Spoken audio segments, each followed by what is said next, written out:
Welcome students, we got an interesting question. Integral 0 to infinity e raised to the power of negative 8x, negative e raised to the power of negative 2x divided by x. We are expected to integrate this. Now, this looks challenging, but it can be easily integrated using the technique given by Leibniz.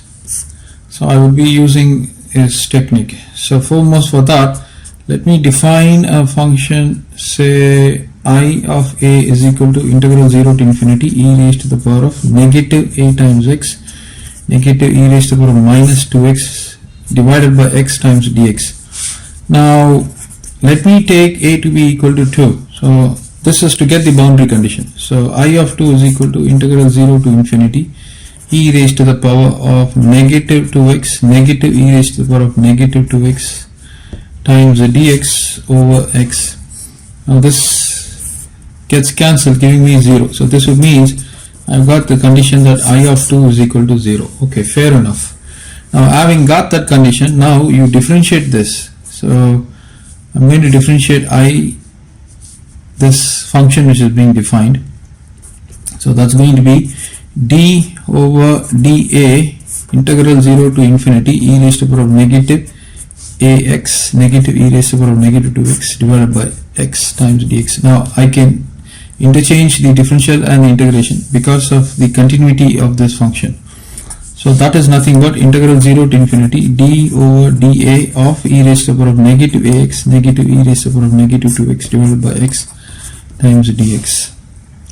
So we have to differentiate this quantity with reference to a. So that would mean x is a constant.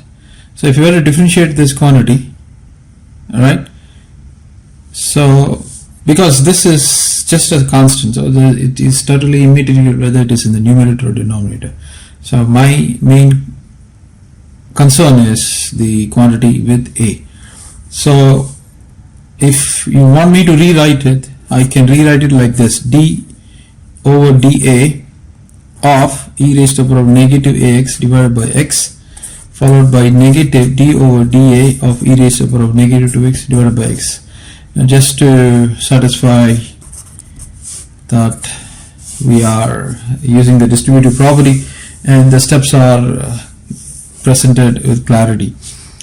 So to avoid any confusion, so this is a constant as I mentioned to you. I'm differentiating this. This is going to be e raised to the power of negative ax.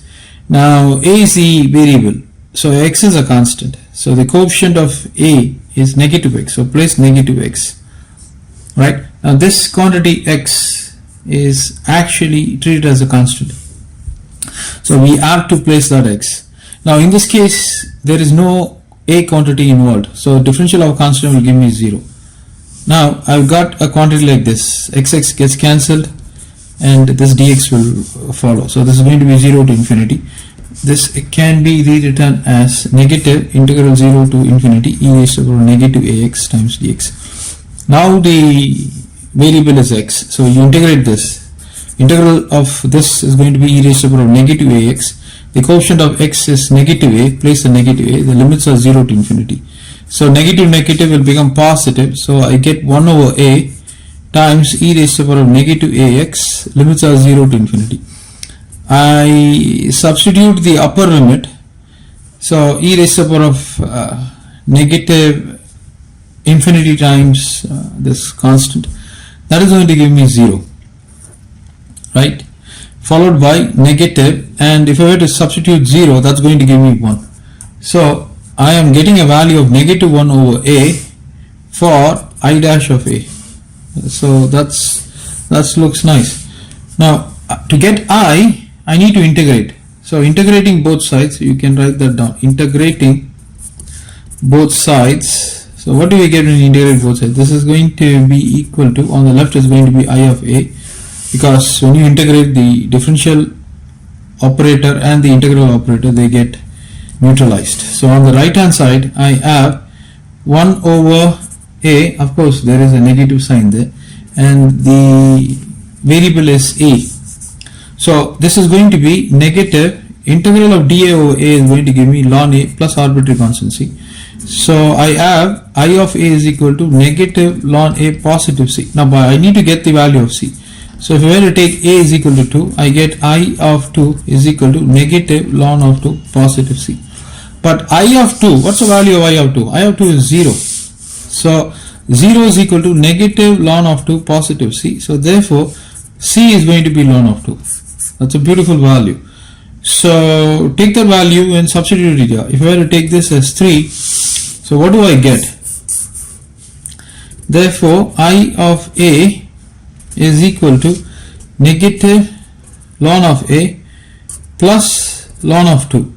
Now this is nothing but ln a minus ln b. Now what is ln a minus ln b? Ln a minus ln b is equal to ln of a over b. Right? That's a logarithmic value, or I should say formula. So this will give me ln of 2 over a. On the left you got I over a. Right? But we wanted for a is equal to what? A is equal to 8 there. Right? I of a, this is what I of a is defined, but the value of a is equal to 8 in this case.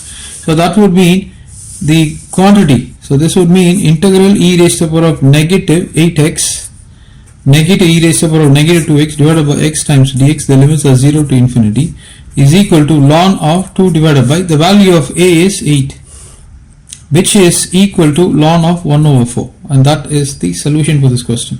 Isn't it beautiful? So probably you can just place a parenthesis. So this is a lovely question. You can like, share and subscribe to our channel to receive more powerful techniques and lessons on calculus. Please also press the bell icon. Until we meet again, students, enjoy your day. Thank you.